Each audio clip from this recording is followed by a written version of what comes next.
Alright, David Harry here, and in this video I am going to show you how to put together this super fast 4TB Thunderbolt 5 SSD.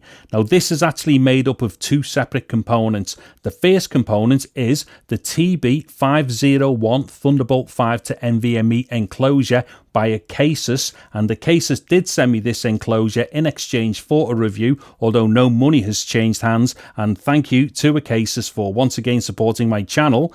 And then the second component is the SSD, which is inside of the enclosure, and that is the Western Digital SN850X. Anyway, before I go any further, there is going to be a few things that I would like to explain to you. So the first thing to mention is the fact that this video is going to be quite long.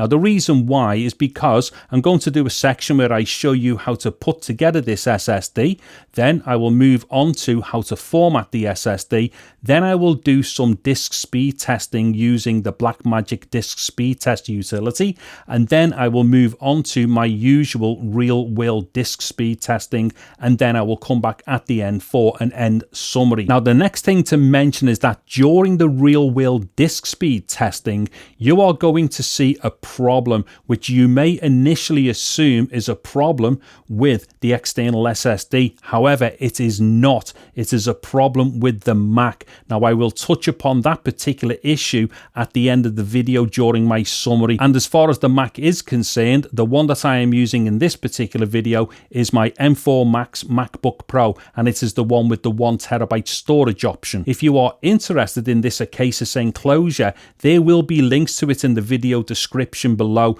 and there will also be a 15% discount code if you go and buy it from the Acasis website. Anyways, with all of that said and done, let me get into this video proper now, and the first section is going to be how to put together this drive. Okay, so what I've got on the table here is everything that comes within the package for the enclosure, and also there is my SSD. Now don't worry if you can't see all of these things clearly, because what I am going to do is a bunch of close-ups shortly before I actually put it together, so you will be able to see these things in more detail. However, let me just run over what we've got here. So there is the enclosure itself. Now we also get two thermal pads. I think one of them is a 0.5mm. The other one doesn't say what it is, but I believe that's probably a 1mm one. And then what we've got here are two rubber stoppers which are used to secure the SSD inside of the enclosure. We get two there. We only need one, but one of them is going to be a spare. And then obviously there's our Thunderbolt 5 cable, and then here is a manual for the actual Acasis enclosure. But for the sake of this video, let's just assume that I am the manual. So to start off with some of these close-ups, I'm going to show you the enclosure first. Now the first thing to note here is that the enclosure is completely made of alloy on the outside, and to be honest, it's got a nice little bit of weight into it. Now it's not crazy heavy or anything, however it is probably like a little bit heavier than what you think it's going to be, but that's actually a good thing, because the more of this alloy or metal that we have for the enclosure, it just means that it has got more capabilities of absorbing heat from the actual SSD and then dissipating the heat. And then what we have got here on the top is the fan. Now I think the fan sucks in from the top, and then on this side here we've got some venting ports. So like I say, I think the air comes in through the top and then comes out through the venting ports. I mean, it could be the other way around, it doesn't really matter, because obviously the air has got to come in one way and expel through another side, but basically that's a port there, and there's the fan there. Now if we have a look at this edge here, that's just blank. And if I come round to this edge here, that is also blank. Now, on the underside here, what looks like just the bottom of the case, this is actually kind of like a lid, and I will take this off shortly and show you how to take it off. But we have to take this off to get on the inside, to get at the port or the M.2 slot for the SSD for inserting it. Now another thing to note here is that once again, this is an Acasis enclosure which is toolless, which basically means we don't need any tools, which is really good.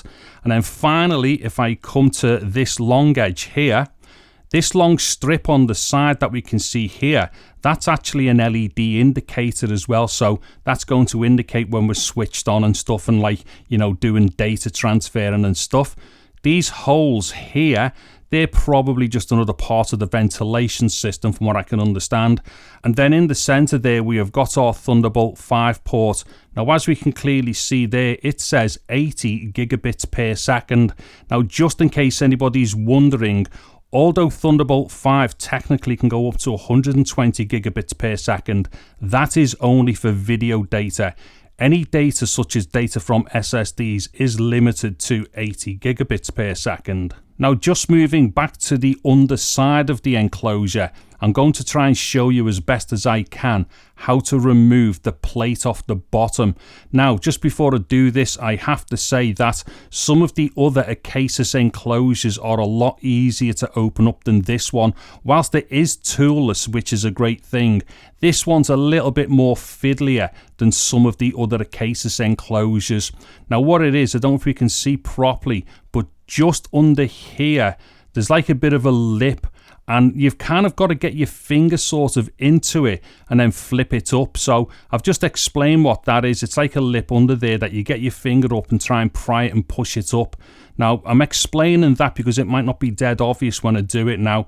So what I'm going to do is just try and get my finger under here and then pull it up and use like this lip that's underneath. So let me just pull this up. Hold on. The other thing is here, I can't actually see the case properly because I'm looking at a monitor when I'm doing this. So if you give us a moment, hold on. In fact, I'll try using two fingers and just pull it up. So there's two fingers pulling it up. And as we can see, it has come apart now. Now, like I say, it is not the easiest thing. However, it is toolless, but I do prefer the way that the other Acasis enclosures attach their lids onto them. And then once this lid or cover is off, as we should be able to see there is the M.2 socket inside of the enclosure, and that is where we are going to be attaching the SSD. Now, what we are looking at here are the two rubber standoffs that come in the package. We only need to use one of these.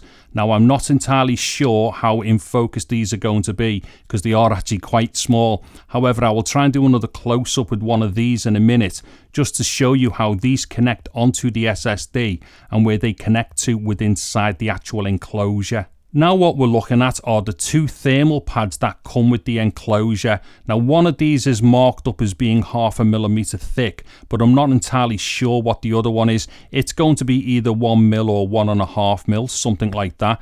Now if you give me a moment, I'm just going to try and get a close up here just so you can see what we have to do to basically unwrap these thermal pads. So we've got these tabs on them here, and hopefully I'm keeping focus with this. So what we do, we literally just pull these tabs back, and as we should be able to see, we basically pull off this plastic layer. Now that's only on for protection, but we have to take these off when we apply the thermal pads. And as we can see, there's one on each side here of the thermal pad, and there's also, like the other thermal pads, got the same thing on both sides as well. So once again, I'm just showing you these close-ups here because when it comes time for me to actually apply these things, you just may not see it that clearly when I'm applying them. And then what we've got here is the supplied Thunderbolt 5 cable. Now I'm not entirely sure how long this is. However, I will pop it up on the screen so you can know what the length of this cable is. Now, as we can see, there are number 5s on either end of the cable there, which is the indication that it is a Thunderbolt 5 cable. And also, it comes with a nice Velcro cable tidy. So if you don't want it kind of like flapping around all over the place, you can obviously kind of like loop it with that cable tidy. And just to complete these close-ups, here is the NVMe that I am using. And once again, this is the Western Digital SN850X. And as we should be able to see there, this is the 4TB version. Now what I'm going to do here is just to show you as best as I can how the standoff connects to the SSD. And the reason why I'm showing you it like this is because, like I've already said, I may not be able to show these things super clearly with close-ups as I do the construction. Now this is the end of the SSD, and as you can see, it's got like a half circle cut out in it. Well, if we have a quick look here, and hopefully this is in focus, the rubber piece there, which is actually the standoff, has got a groove around the end. So we actually slot it over the SSD like that. So as we can see, that fits within inside the slot there on the SSD. And then when we finally fasten down the SSD into the enclosure, we're going to be using this hole here. Now all we do with that is to take the other end of the standoff, which will be pointing down from the SSD after we put it on its end, and then we push it into that hole there. So we simply just have the standoff pushed into the hole like that, and then the standoff is connected into the hole and then holds the SSD into place. Okay, so I'm just about ready to start putting this drive together. However, I've just noticed something that could be a little bit of a problem. So let me just explain this to you. What it is, when we apply the thermal pads, we normally apply them straight onto the actual SSDs and then just close the lids over. Now let me just show you something here with this other Acasis enclosure. So let me just put this thermal pad on there. Now see that thermal pad that I've just put on, it's kind of a bit skewed, it's a bit wonky, it hasn't gone on dead straight. However, that's not a problem, because as we can see, with the actual lid bit that goes on, it's got like a lot of leeway on the width there. So when I place that over, I'm definitely not going to have any problems like squashing, you know, the sides of the thermal pad against the case, because there's a lot of width in the case lid there. However, when it comes to the new Thunderbolt 5 enclosure, if you just give us a moment, because it has got very like smaller tolerances on either side of the SSD there, if I was to put that on and it's not entirely straight, as you can see there with the lid, because it is machined so well and it's machined to such a degree where the SSD basically slots through that center there, it might be the case that if the thermal pads go on slightly wonky, they might start catching on the inside there. Now, I don't know if that definitely is the case or not. However, what I'm going to do is to apply the thermal pads to the actual inside of the lid there.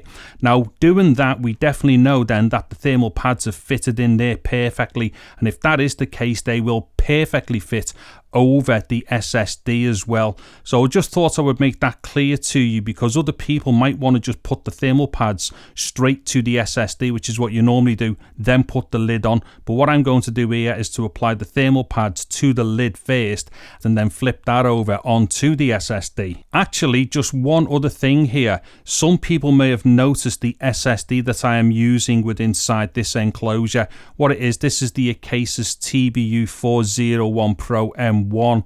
Now, as you can see here, this is a Samsung 990 Pro. Now, I've only got it in there just for the sake of this shot. I will not be recommending that anybody use this SSD with any of these types of enclosures. Put simply, this SSD runs far too hot and will go into thermal throttling, and it's done that on every single enclosure that I've tried it in. So although you've seen me use it in this video, it's only just something to put inside the enclosure. I would definitely not recommend that SSD for any enclosures whatsoever, and I will also do a video about that at some point as well. Okay, so with all that said then, I am now going to put the thermal pads inside the lid, and as we will probably be able to see, there is actually a recess in the lid which is the same size as the thermal pads. So maybe you are meant to put the thermal pads on the lid first then. However, and unfortunately, the Acasis manual that comes with this actual enclosure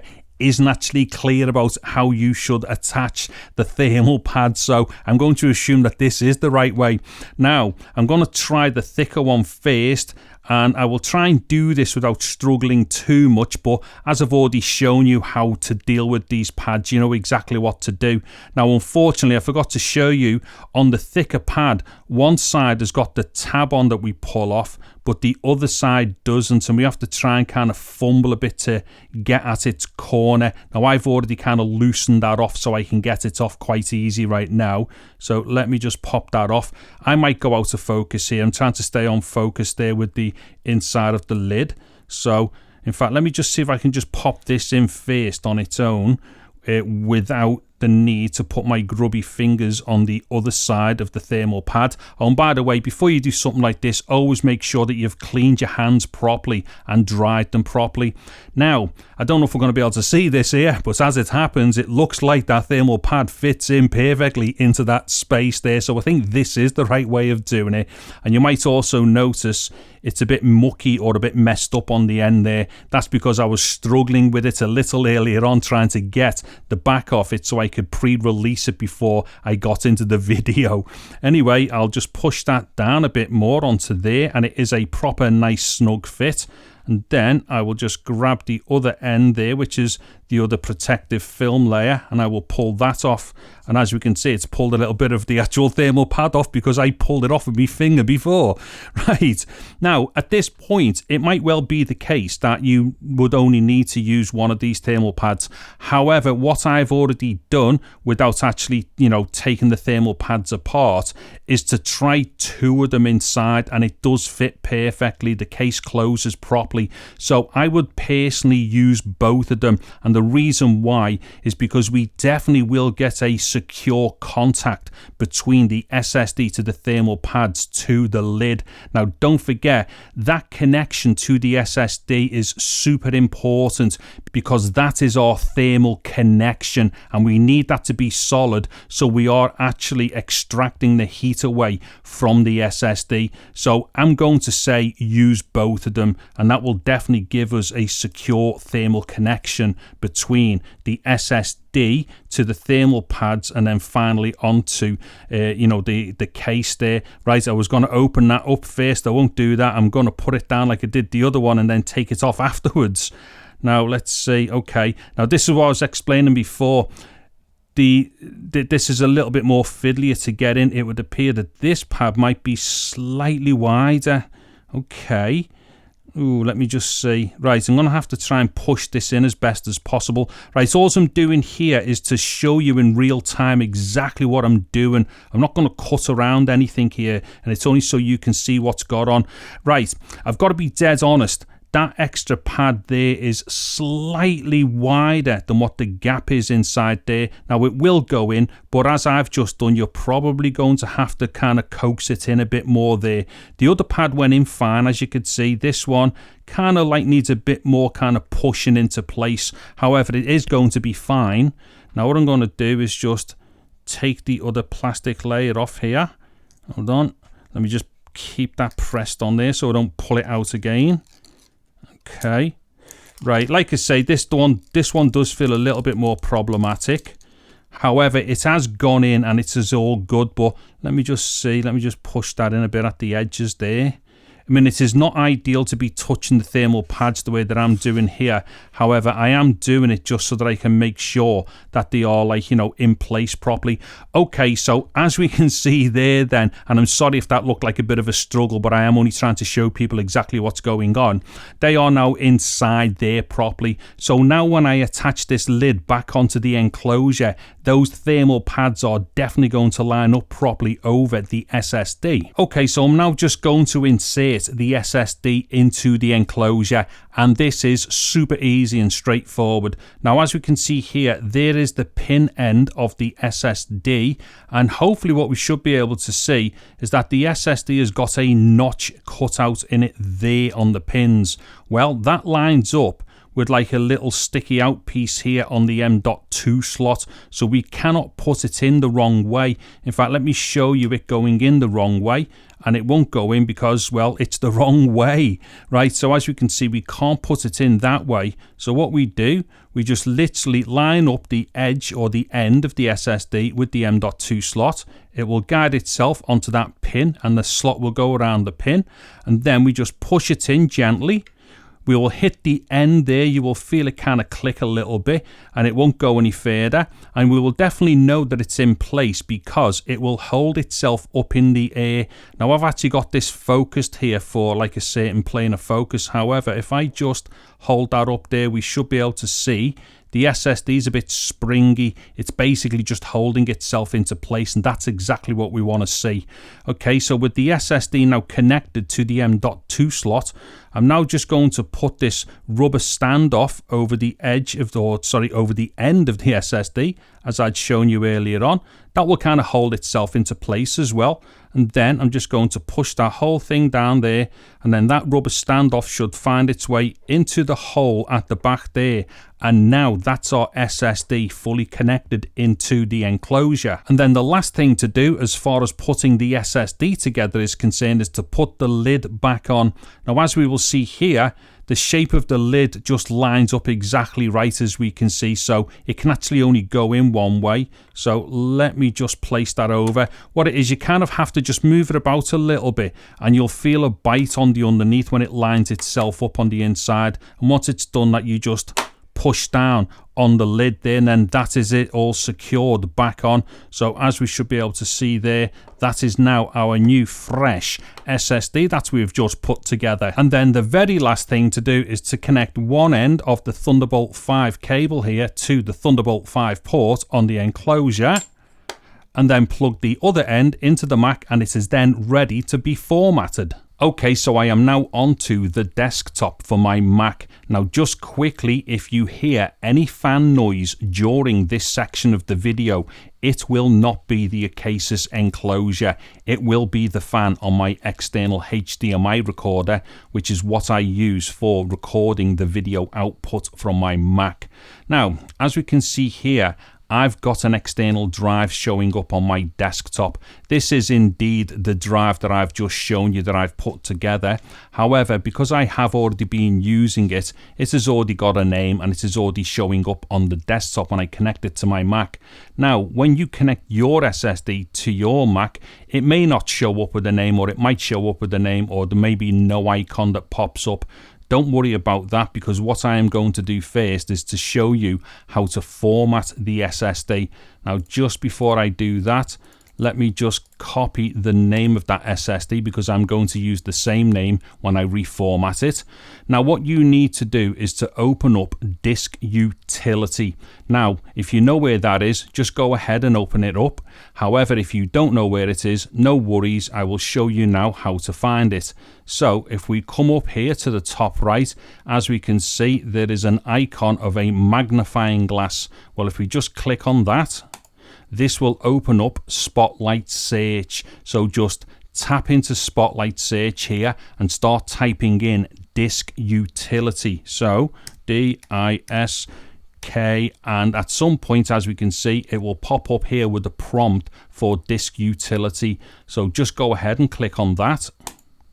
Now, once in Disk Utility, the first thing that I am going to suggest that you do is to come up here, and next to where it says Disk Utility, just tap on this icon here and it will drop down with some options. Just make sure it says Show All Devices, so Show All Devices. And what that is going to do is to tell us exactly what is connected as far as the structure of the disks is concerned. Now, for a fresh disk, this may not be such a big deal. However, if we're using disks that may already have had data on them and stuff like that, it's just good to see exactly what's going on here. Now, also at this point, it's also worth mentioning that you should not have any other types of external media connected to your Mac when we go to format this new SSD. And the reason why is because if we only have this one SSD connected as an external storage option to the Mac, it is the only thing that we can possibly format. And believe me, there have been times where I have formatted the wrong external drive. So as I've just said, just make sure that this SSD that we are about to format is the only external storage device connected to your Mac. Now, what we need to do is to tap onto the root of the actual drive here. So I'm just going to tap on there. Now, if yours comes up and shows anything like, say, containers or anything below the container level, such as any other partition types and stuff like that, do not tap on these. Just make sure to tap onto the root of the SSD. And indeed, if this is a blank SSD that you are putting in, it will probably only give you that option anyway. So with the root of the SSD now selected, we're going to come over here to where it says Erase. So I'm going to tap on Erase, and now this is going to show us our formatting options. Now the format that I am going to use is going to be APFS, and I will use the GUID partition map as far as the scheme is concerned. Now I would strongly recommend that you use the exact same formatting options here if this SSD is only going to be getting used on your Apple Silicon Macs. However, and if for any reason you want to use your SSD with other devices, say such as Windows computers or Linux computers, what you should do as far as the format is concerned is click into here and select exFAT. Now I would only recommend exFAT if you want to use this SSD with other devices that have got operating systems on them other than Mac OS. However, as I've said, this is only going to be for Macs, so I'm going to put it on APFS.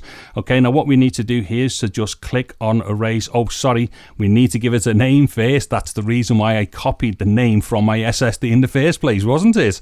Okay, so give your SSD a meaningful name. So I'm just going to recall this one WD TB501 APFS, which makes a whole load of sense for me. Now once you put your name in there for your SSD, just tap on Erase. Now once you hit Erase, what's going to happen is macOS is going to dismount the drive. It's then going to do some stuff with it, format it and remount it. Now depending upon if whether or not this is a fresh disk or it's something that has already got a lot of data on it, the actual format time might change a little bit. As you can see here, this one's taking a little bit of time. Now I'm assuming that the reason for that is because this drive was actually full of data because I'd already been using it for testing other things. But nonetheless, just allow this to go through and to do its formatting. So I'm just going to wait a moment here until this one has done its formatting.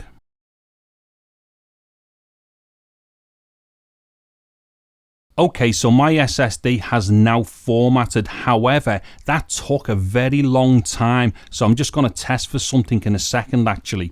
Now, once it has formatted, just click on Done. So I'm going to just click on Done, and then that is our new fresh SSD. And as we can see, it's popped up here on the desktop. However, what I'm going to do here is just to check something really quickly as a side issue to this video. What it is, that particular SSD was absolutely crammed full right down to the last megabyte with data. What it was, I've been running other tests on this actual SSD, and one of those tests was just to see what the performance was like once I absolutely filled up the SSD right to the very end. Now there will be a video about that at some point. I'm not going to go into any details about that right now. However, what it is, because that SSD was absolutely full of 4 terabytes worth of data, I'm assuming that's why it took such a long time for mine to format. So what I'm going to do here is just to reformat it now whilst it is an empty disk, and let's just see what the time difference is. So I'm just going to hit Erase there. It's unmounted, it's done its thing, and it's straight back in. Okay, that was super quick. Right, I think I've actually learned something here as a side issue in this video. If you are using an SSD which has already got tons and tons of data on it, I think what happens is, depending upon how much data was already on the disk or the SSD, it will take longer to format, because mine took absolutely ages because it was full. Anyways, what I've just explained there is just like a side thing to this video, although it is obviously all related, so hopefully that bit of information might be useful to some people. Anyway, I'm just going to click on Done there, and then I'm going to exit the disk utility.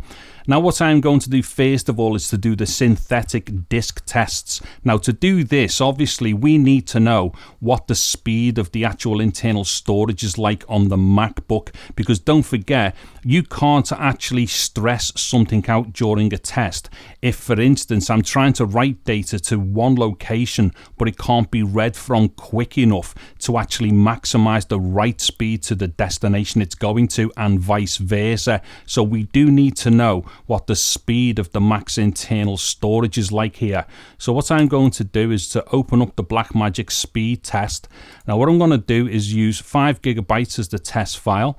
Now let me select the target drive here. So I'm just going to tap on my home folder because that is located on my internal storage. I'll just open that and then start the disk speed test. Now these tend to fluctuate a little bit here, and as we can see, that doesn't look very good. However, now it's suddenly jumped up.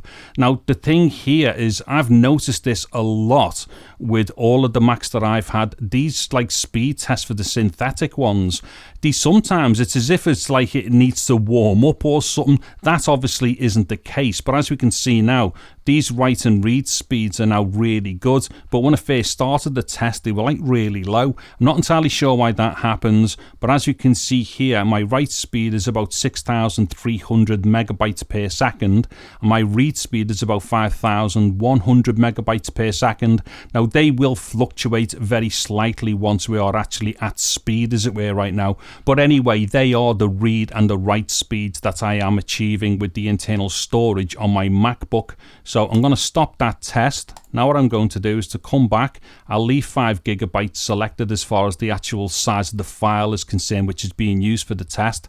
I will then go to select the target, and then I will come down to my WD 4TB TB5 APFS, which is my external SSD. Then I will just start that speed test again.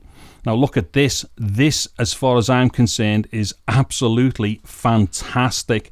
These speeds are absolutely amazing.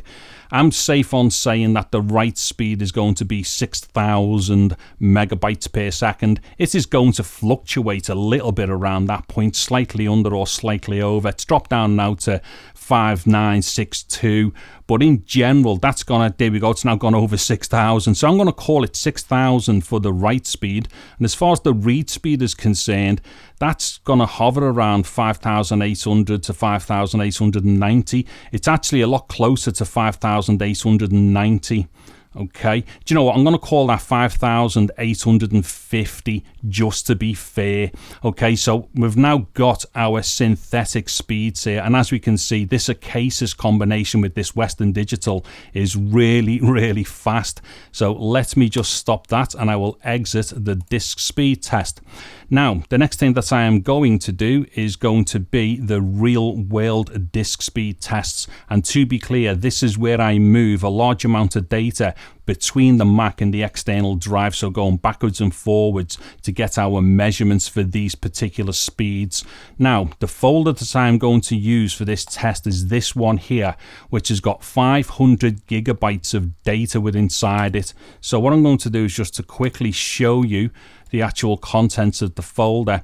So as we can see here, it is 500,000 megabytes in size, and that consists of over 1,500 items. Now, if I just give you a quick look inside the folder, it is just full of things like audio files, picture files, video files, project files, all the kinds of things that I would typically use, like, you know, for doing like my video work and stuff like that. So as I've just said, there are over 1,500 files here, and they amount to 500 gigabytes in size, or 500,000 megabytes. So let me just exit that.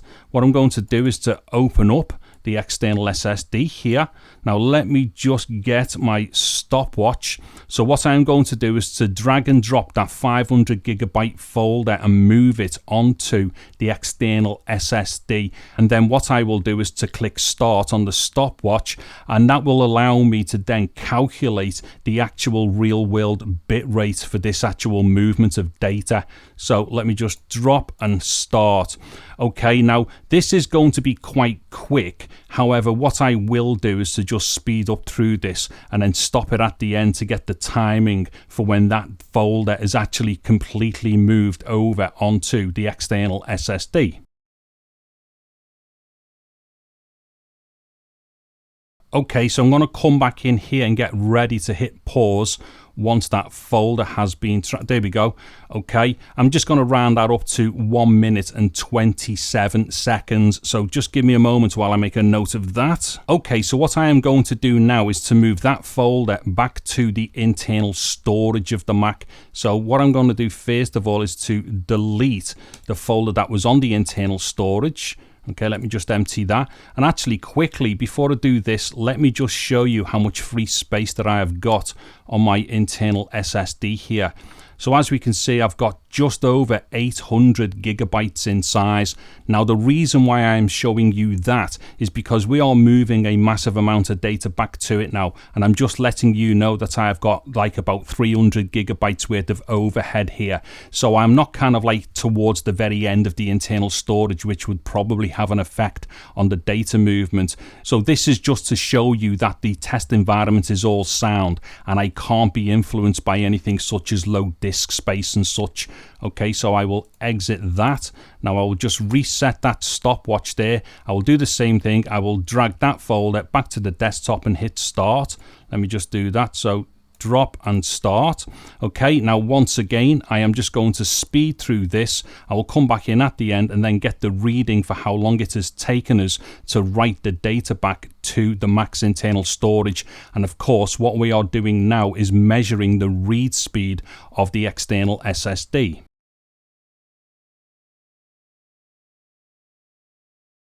Okay, so I'm going to come back in here and get ready to hit pause as soon as this data has moved. Now, I'm not entirely sure how much longer this is going to take, but as we can see there, the folder is almost full.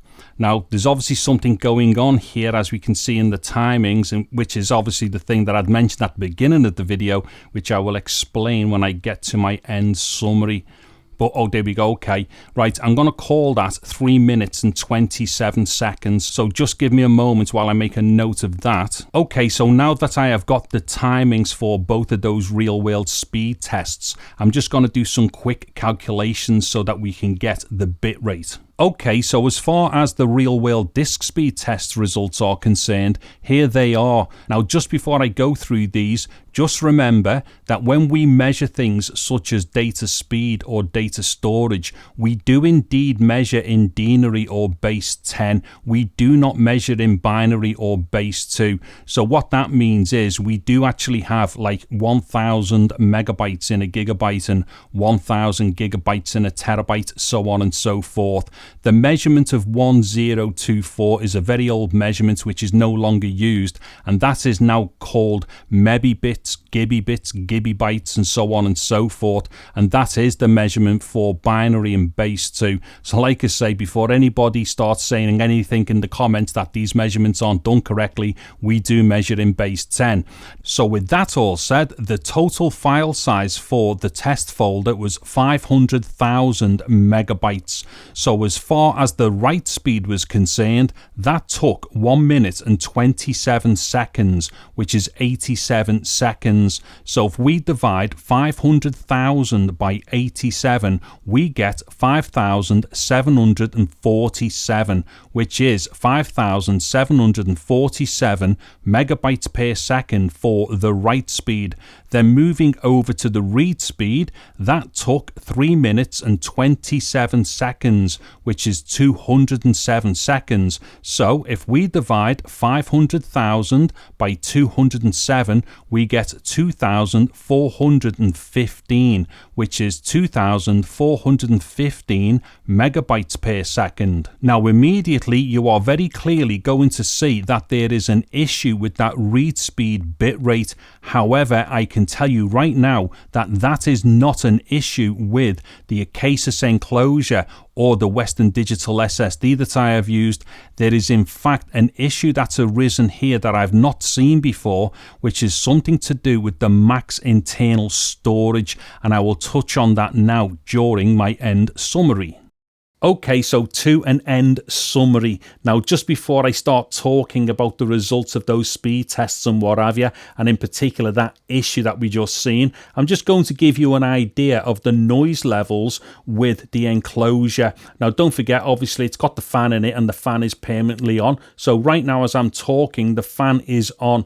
However, this microphone is a directional microphone and it's pointing at me, so it's not going to be picking that up so well. So what I'm going to do in a second is just to shut my big fat mouth.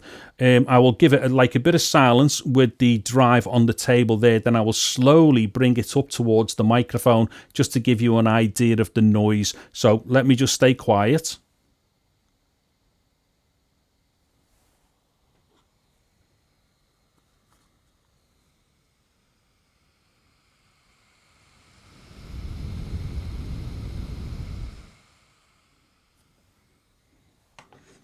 Okay, so that should give you a really good idea of things there. Now, of course, when I drag something up here right by the microphone, you are definitely going to hear it.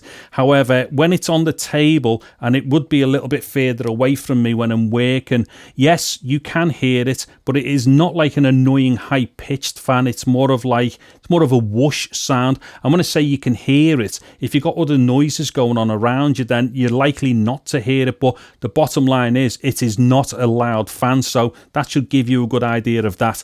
Anyways, let me get on to just doing a bit of blabbering about what we just seen with those results. Now, I am super impressed with this particular drive, and I will talk about that in a second. However, I just want to touch upon this issue that we seen when I was doing the read speed with the drive. So initially, when I was doing the read speed, and it was like really a lot lower than what the write speed test was, and it was also way lower than what the Blackmagic test was. What you might have thought then was like, oh, hold on a minute, Dave, that drive's awesome, but when you do the read speed test, it's terrible because it dropped down to less than half the speed. Now, what was it? It was about 2,400 megabytes per second, which is still super fast, but nowhere near like the 5,800 or so, which you would have expected it to have been. However, the problem there was not the SSD. Now, I can't really go into a ton of detail here because this is a whole different video for which I am going to do this video as well, but I'll just explain something really quickly. So what it is, I then set up a secondary SSD to connect to my Mac, noticing that this drop-off occurred. Now, the secondary SSD that I used had a SSD Enclosure with the Samsung 990 Pro in it. Now, that combination of SSD is super fast for like a very short amount of time, and it will suddenly like drop off after like a few minutes or so because it'll just overheat and go into thermal throttling.